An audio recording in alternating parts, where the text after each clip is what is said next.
Olá, eu vou apresentar a conclusão do nosso trabalho final da disciplina MO 824, tópicos em otimização combinatória, né, com foco em pesquisa operacional.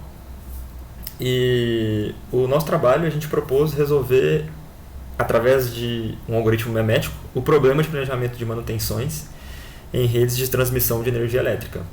O trabalho ele foi desenvolvido por mim, Pedro Pereira, e pela minha colega Emily de Oliveira. Então, uma breve introdução, recapitulando o que a gente já viu na primeira apresentação, brevemente. O contexto é que a cada 2 anos a Holdef ela organiza um desafio que é proposto para resolver problemas reais, né? Então, o nosso foco foi em tentar resolver especificamente, adiantando aqui, né, o problema de 2020, que é o Holdef Euro Challenge 2020, que propunha desenvolver uma solução, né, para um planejamento de manutenção, em rede de transmissão de energia elétrica. E esse problema foi desenvolvido, né, proposto, junto com a RTE, que é a empresa responsável pelo sistema de transmissão da França, né, que é o maior da Europa. Por que desse problema? Como que ele surgiu?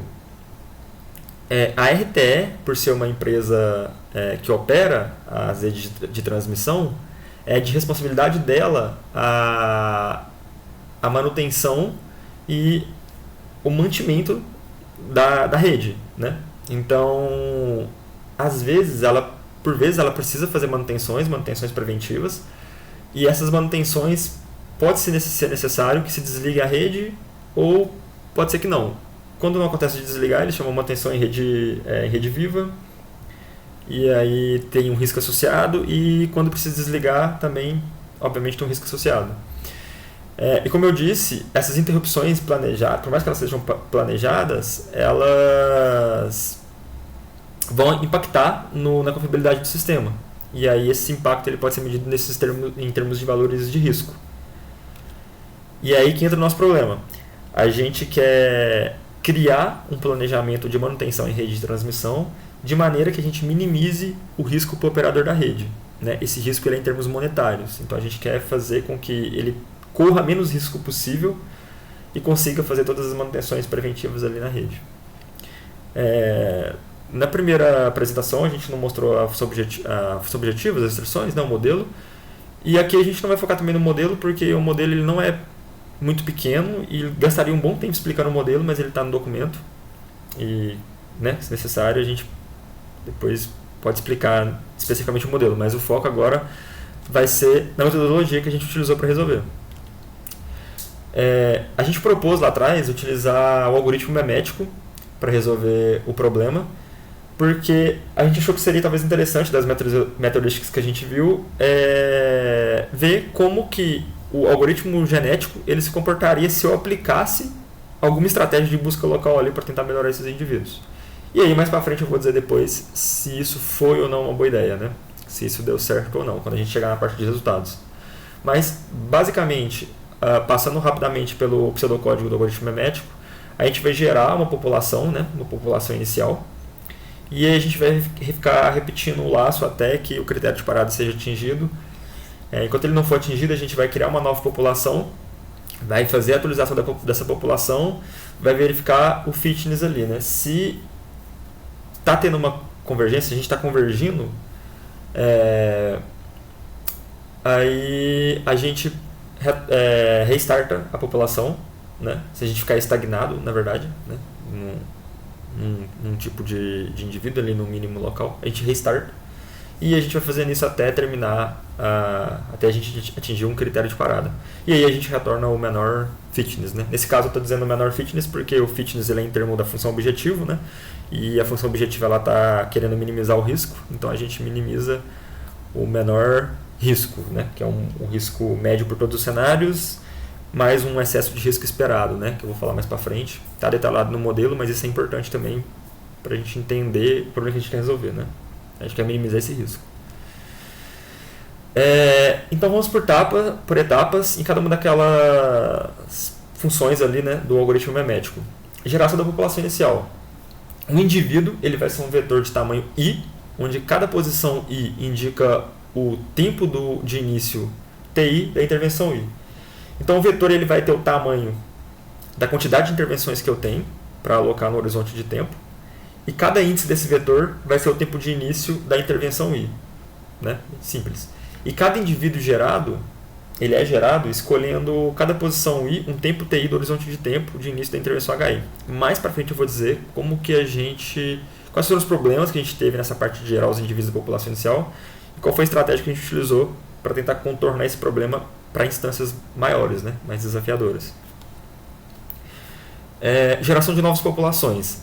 A gente definiu a dinâmica de geração de novos indivíduos a partir dos indivíduos da população atual, e o pipeline dos operadores evolutivos aplicados segue essa sequência de seleção, cruzamento, mutação, reparo e busca local. A gente seleciona os indivíduos, faz o cruzamento entre eles, aplica uma mutação, aplica o operador de reparo, e aí nesse novo indivíduo a gente aplica uma busca local para ver se a gente consegue melhorar, e assim segue. A parte de seleção. A gente utiliza o método de torneio. Funciona sorteando 3 indivíduos distintos da população e o de melhor aptidão é selecionado com um dos pais. O mesmo é repetido para escolher o segundo pai. O cruzamento. É adotado o crossover uniforme, do qual para cada posição do indivíduo é feita uma escolha probabilística sobre qual dos pais contribuirá com o gene correspondente. E aí cada gene XY do filho ele vai ter 50% de probabilidade de herdar o gene do pai A e 50% de herdar o gene do pai B. A mutação. A mutação ela vai alternar aleatoriamente entre 3 estratégias, que é a mutação simples, a mutação múltipla e o deslocamento.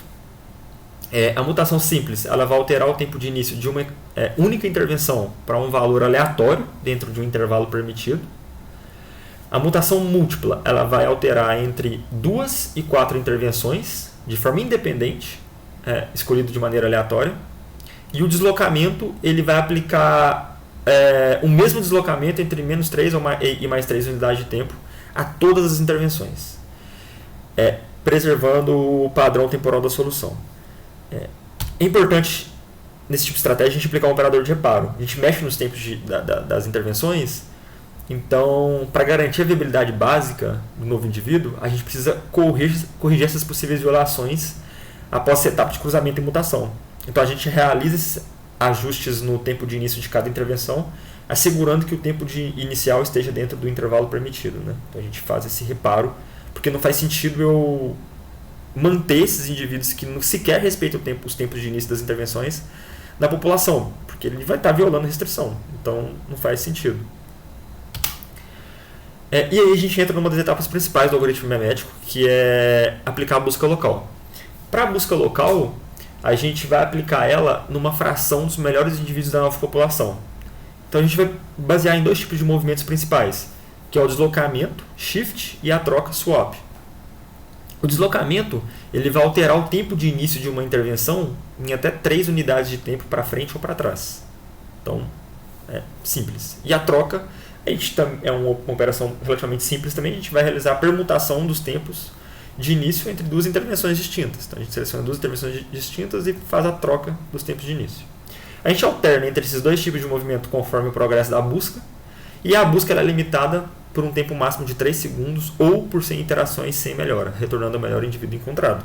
A gente não fica o tempo todo aqui, a vida toda, fazendo essa operação de busca local, porque isso demandaria tempo e a gente não conseguiria seguir para as etapas do genético. Né? Então a gente tem esse tempinho curto para tentar fazer essa busca local e essa quantidade mínima de interações aí, né? O que atingir primeiro aí a gente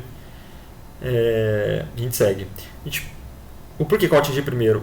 Para alguns cenários que tem poucas intervenções, cenários menores, 3 segundos dá para fazer muita operação, né? O computador faz isso muito rápido. Mas para e chega em 100 interações também muito rápido, né? Até antes dos 3 segundos. E para cenários que são muito grandes, às vezes não é o suficiente, né? Então a gente limita, aí já olha mais para o tempo, né? Para não ficar toda a vida ali, né? Atualização da população. Define uma nova geração. Definir como uma nova geração é construída a partir da população atual e da nova. Então a gente vai adotar uma estratégia a gente adotou uma estratégia de elitismo onde mantém apenas o melhor indivíduo da população atual, e o restante da geração é composto pelos indivíduos de nova população. Então a gente mantém uma parcela dos melhores indivíduos da população atual, e o restante a gente pega os indivíduos da nova população mesmo, né? E aí, para o reinício da população, a gente quer evitar que o algoritmo ele sofra uma convergência prematura e fique preso em ótimos locais. Então a gente utiliza essa estratégia elitista, mantendo apenas 20% dos melhores indivíduos e gerando o restante dos indivíduos de forma aleatória. E aí é bem ruim essa parte de gerar de forma aleatória depois, porque por mais que a gente mantenha os 20 melhores, e aí eu vou explicar como que a população inicial é gerada, ainda assim pode ser meio complicado essa parte de gerar aleatoriamente, né? Porque a gente basicamente respeita os limites de início, né? Os bounds de início da intervenção no horizonte de tempo, mas restrições como a restrição de exclusão, algumas intervenções não podem ocorrer ao mesmo tempo. E as restrições de recurso, elas ficam difíceis de ser atendidas, né? Gerando de maneira aleatória. Mas enfim, isso foi uma ideia, né? Foi uma estratégia para o reinício da população, quando a gente fica estagnado. E aí entra a parte de hibridização com sobreexato, que aí no caso a gente usou o Grobe.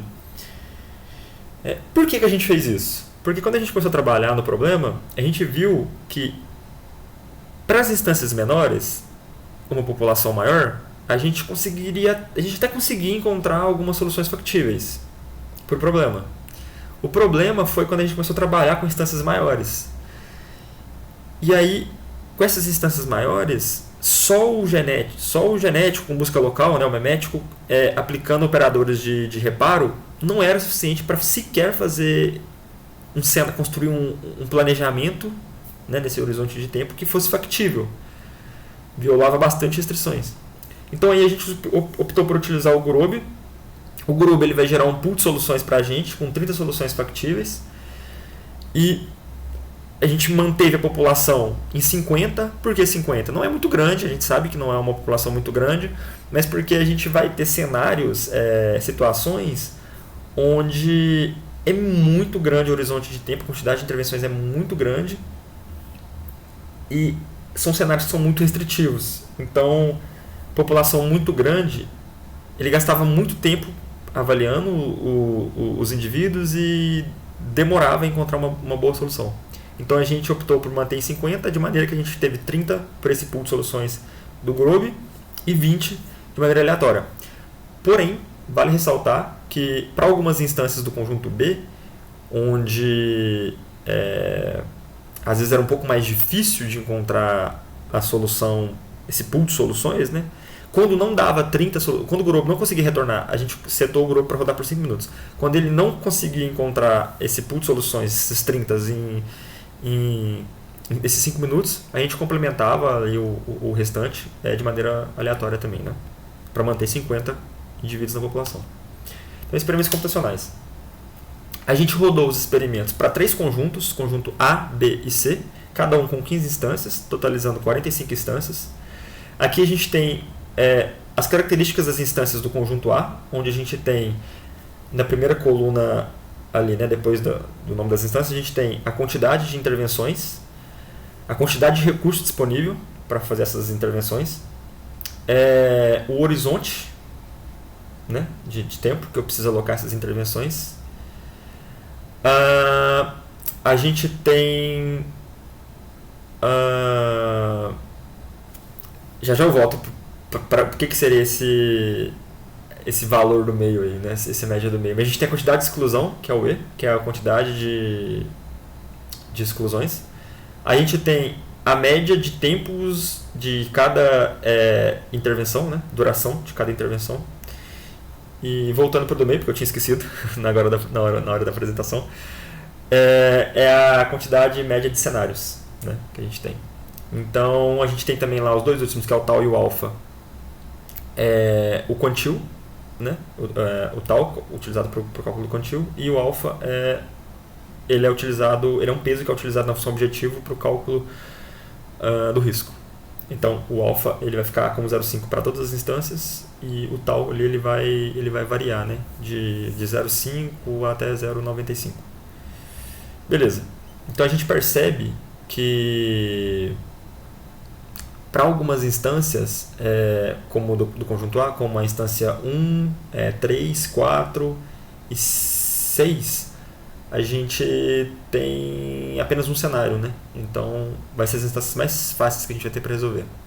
E a gente vai ver depois também que algumas essas instâncias elas não vão ter um excesso esperado, né? A gente vai ter só a média dos riscos ali. Então vai ser bem tranquilo. A gente tem as características da instância B, né? Bastante intervenção também. A gente tem até 706 intervenções para um horizonte de 53, de tamanho 53.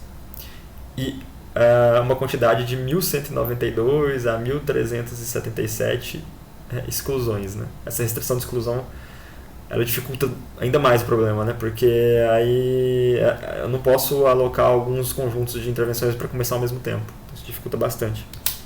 E aqui a gente tem um conjunto C, que é o conjunto mais difícil do que a gente testou, que é a mesma ideia, né?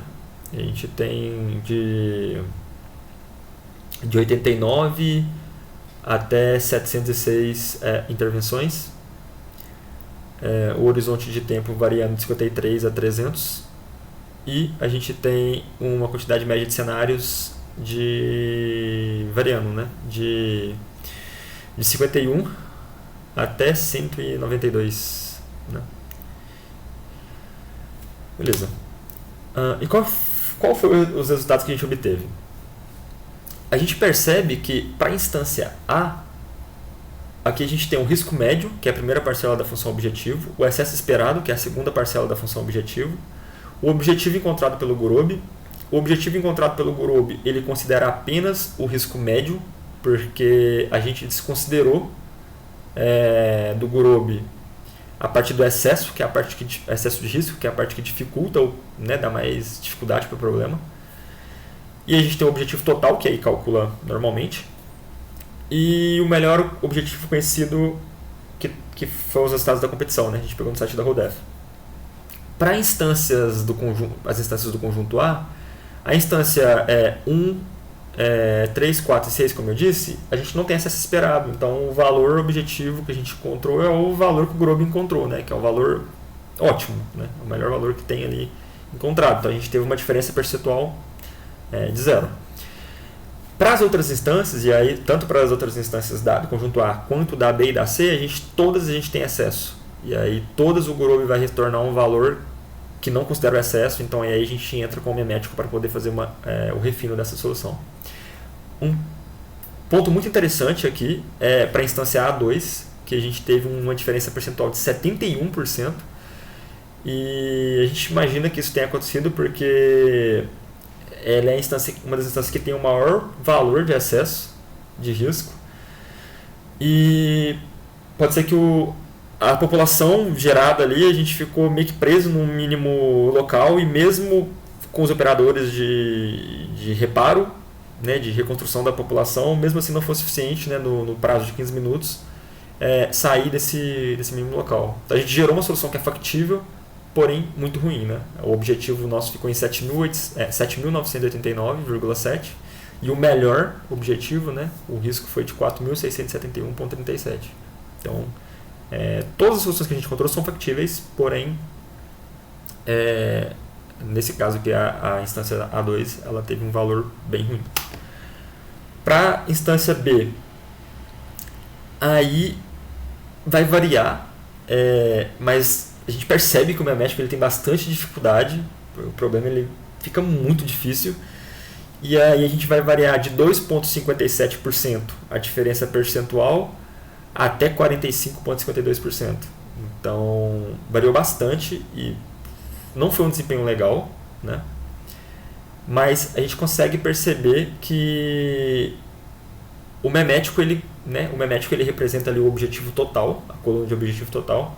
Ele conseguiu de alguma maneira refinar um pouco a solução, mas ainda assim não chegou perto das soluções obtidas pelo Vasquez, né? Que foi o autor, né? Junto com seus colaboradores que ganharam a competição. E aí a gente entra para a instância C. Essa instância ela surpreendeu de alguma maneira. Por quê? O Gurobi ele tinha bastante dificuldade de encontrar soluções em 5 minutos. Até mesmo às vezes para carregar o modelo e fazer todas as etapas ali, aplicar as heurísticas e todas as estratégias. Ele estava demorando bastante. Então a gente optou por desconsiderar a função objetiva do Gurobi e pedir para ele apenas entregar um planejamento que atendesse às restrições principais do problema. Né? O Gurobi, o modelo, ele já desconsiderava, né, a parte do excesso. A gente basicamente tinha para o modelo, agora desconsidera o risco médio também, desconsidera a função objetiva e só me entrega um planejamento que seja factível. E aí o memético ele atuou no refino dessa solução. Dado que eu tenho esses indivíduos gerados pelo Gurobi como indivíduos que são factíveis, refina para mim esses indivíduos. E aí a gente variou ali de 4.92 até 46.72, que foi o valor da instância C5. Porém, se for para analisar, as instâncias C14 e C15, por exemplo, a instância C14 e C15 elas possuem quase 1,5 GB de tamanho. Uma instância muito grande. Ainda assim, ele teve uma diferença percentual relativamente baixa. Então é algo que foi interessante, porque executou mais rápido essa parte de encontrar uma solução factível com o Gurobi, e aí a gente teve um tempo melhor para poder fazer esse refino da solução. Né? Então, conclusão. O algoritmo memético ele se mostrou-se inadequado para o planejamento de manutenção devido ao alto custo para manter a viabilidade dos indivíduos. Então, a gente concluiu que, apesar desses resultados que a gente obteve, não foram resultados legais. Ainda assim, a gente aproximou de alguma maneira para algumas instâncias de um resultado encontrado ali na literatura, né, pelo pessoal que ganhou a competição, mas ainda assim deixou bastante a desejar. E a estrutura altamente restritiva do problema tornou a geração de soluções factíveis mais custosa que a própria otimização. Então, é o que a gente falou, né? Espero que eu tenha conseguido mostrar durante a apresentação, que essa construção de indivíduos, né, de soluções factíveis é bastante custosa. E a heurística do VAS, que baseava em busca local apenas, ela obteve um desempenho superior em todas as análises. Métodos baseados em trajetória, ILS, Simulated Annealing, Tabu Search, eles podem ser mais promissores do que as abordagens populacionais. E uma ideia também pode ser aplicar Constraint Programming graças à propagação de restrições e identificação precoce de inconsistências. Então, essa ideia de gerar situações onde é difícil gerar indivíduos factíveis, né? A Constraint Programming ela pode vir com uma ajuda. Abordagens híbridas explorando a decomposição temporal e de recursos, apresentando potencial para enfrentar a forte restritividade das instâncias. E como trabalhos futuros, devem priorizar métodos de trajetória, Constraint Programming, mais alinhados às características estruturais do problema. Então, isso basicamente é o que a gente tira de insight desse trabalho. E é isso. Muito obrigado.